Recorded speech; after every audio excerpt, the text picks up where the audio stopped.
La série Sony A7 a encore accueilli deux nouveaux membres, à savoir le Sony A7C II et le A7CR.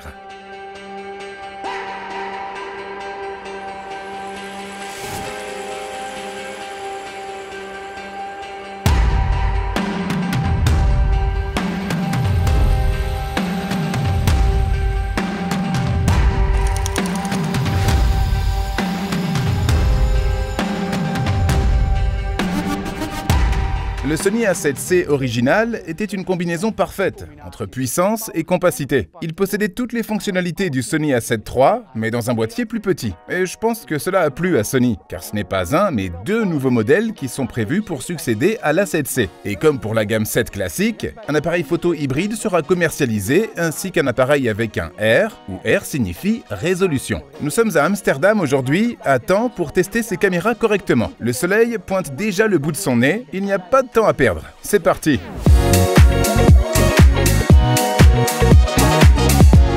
Oui, commençons tout de suite par la différence la plus importante, le capteur. Le Sony A7C est doté d'un capteur BSI de 33 mégapixels, ce qui représente déjà une grande amélioration par rapport à la première version, qui était de 24 mégapixels. Mais le A7CR va encore plus loin, avec pas moins de 61 mégapixels. Et bien sûr, qui dit haute résolution, dit possibilité de beaucoup recadrer. Cela vaut à la fois pour le A7C II et le A7CR. Voyons un calcul simple. Il s'agit d'une photo de 61 mégapixels. Supposons que vous la recadriez 3 fois, soit à 300%. Il vous reste une photo de 20 mégapixels, ce qui est largement suffisant pour un beau tirage destiné à votre album photo ou une publication sur les réseaux sociaux. Naturellement, cela signifie aussi qu'avec l'A7C II, vous disposez également d'une résolution suffisante, 33 mégapixels, pour réaliser une belle impression. Les nouveaux capteurs apportent aussi d'autres différences. Par exemple, la couverture de la mise au point de l'A7C II est de 94%, alors que l'A7CR offre une couverture de 79%. La mémoire tampon doit bien sûr travailler davantage avec tous ces mégapixels supplémentaires. Ainsi, le A7CR prend 8 photos par seconde, tandis que le A7C II en prend 10. Fait remarquable, les deux appareils peuvent filmer à 50 images par seconde en 4K. Seul l'A7C II le fait avec un facteur de recadrage de 1,6 et l'A7CR le fait avec un facteur de recadrage de 1,2. Et ce que je trouve remarquable, c'est précisément que l'A7C II est commercialisé comme un appareil hybride spécifiquement dédié à la vidéo. Quoi qu'il en soit, j'y reviendrai plus tard. Ensuite, il y a une autre différence dans leur conditionnement. Le A7CR est livré avec une poignée standard pour donner une meilleure prise en main du boîtier. Cette nouvelle poignée s'adapte d'ailleurs aussi facilement sur le A7C II, mais il faut l'acheter séparément.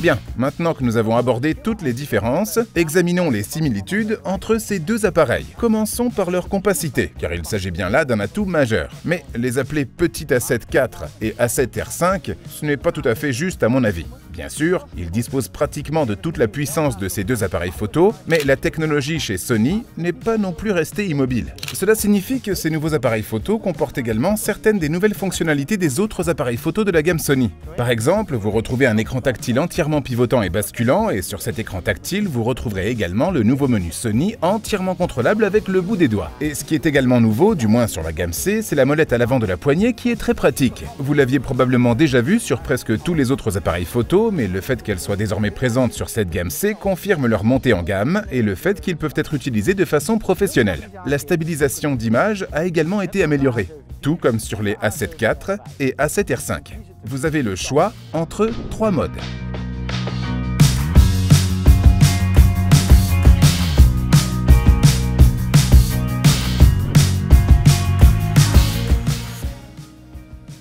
Eh bien, cette nouvelle stabilisation est passée de 4 à 7 stops, ce qui est évidemment très appréciable si vous souhaitez prendre des photos à main levée à des vitesses d'obturation plus lentes.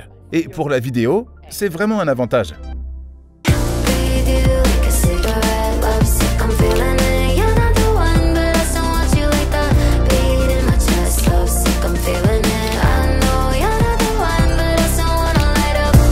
La mise au point automatique sur le Sony A7C était déjà bonne, mais avec ces nouveaux modèles, elle a encore franchi un nouveau cap. En fait, il possède même certaines fonctions que l'A7 IV n'a pas. Il utilise en effet le système de mise au point automatique du Sony A7R5. Celui-ci fonctionne donc avec l'IA et est capable de reconnaître les formes humaines et de prédire leurs mouvements. Eh bien JP, nous avons déjà utilisé ce système AF avec le R5, en te prenant comme modèle, n'est-ce pas? Oui, en effet. En fait, j'ai envie de recommencer. Alors faisons-le, allons-y.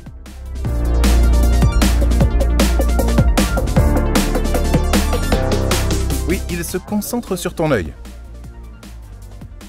Oui, d'accord. Éloigne-toi un peu. Tourne-toi. Oui, ça fonctionne bien. Ces appareils photo sont-ils également dotés d'un système de cadrage automatique? Oui, bouge un peu de gauche à droite. Regarde, on voit maintenant que la caméra te suit. Et l'image finale que nous avons enregistrée. On dirait simplement qu'une caméra bouge avec. Mais je vais me rapprocher davantage. Je ne fais rien. Et si tout se passe bien, il devrait te suivre.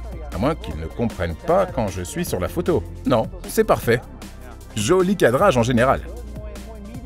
Et si je m'approche et que je fais comme ça... Oui, parfait. Ça avait l'air bien selon moi. JP? Ça a l'air très bien. Oui, et le plus beau, c'est que ça fonctionne sur les deux modèles.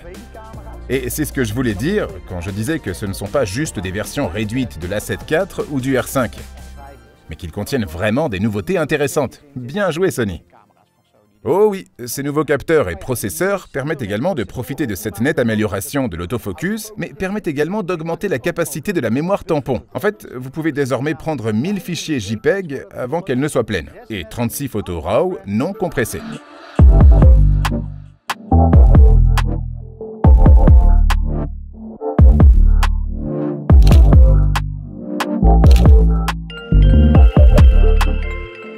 Avec le Sony A7C II, nous avons vraiment un appareil photo hybride parfaitement équilibré, aussi performant en photo qu'en vidéo, mais cela ne signifie pas que la A7CR ne puisse pas faire de la vidéo. Bien au contraire, les deux appareils filment en 4K à 50 images par seconde en PAL et en Full HD, cela va jusqu'à 100 images par seconde. Le A7C II le fait avec un recadrage d'1,6, tandis que le A7CR a un recadrage d'1,2. Il est donc important d'en tenir compte lorsque vous travaillez à ces fréquences d'image et résolution maximale. Ceci mis à part, toutes les autres spécifications vidéo présentes sont celles que vous connaissez déjà. Vous pouvez utiliser divers profils d'images plats tels que S-Log3 et S-Cineton. C'est évidemment une bonne chose si vous souhaitez travailler avec une plage dynamique maximale dans vos vidéos. En ce qui concerne la photographie, vous pouvez enregistrer en RAW sans perte pour une qualité maximale, sans compression, en d'autres termes.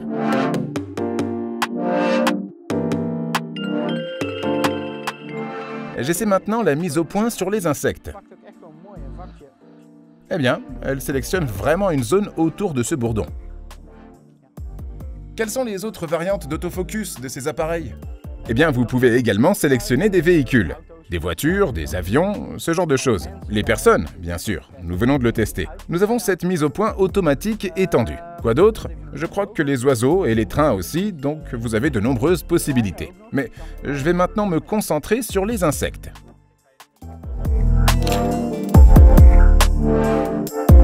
Il y a aussi quelques petites choses à propos du boîtier. Vous avez donc une batterie qui se retrouve également dans les Sony A7 III, A7 IV, A7C et bien d'autres. Et tous ces appareils utilisent la même batterie, ce qui est très pratique car si vous possédez déjà un appareil photo Sony, il y a de fortes chances que vous ayez quelques-unes de ces batteries qui traînent. Il n'y a qu'un seul emplacement pour carte SD, et pas d'emplacement pour carte de type A non plus. Mais on ne peut pas non plus tout demander à un appareil aussi compact et doté de toutes ses fonctionnalités. La connectivité est désormais assurée par la nouvelle application Creators. Ainsi, vous pouvez transférer facilement et rapidement vos médias vers vos périphériques, mais aussi contrôler votre appareil photo à distance. Et je dois dire que cela fonctionne déjà beaucoup plus rapidement et de manière beaucoup plus fluide qu'avec l'ancienne application Image Mobile.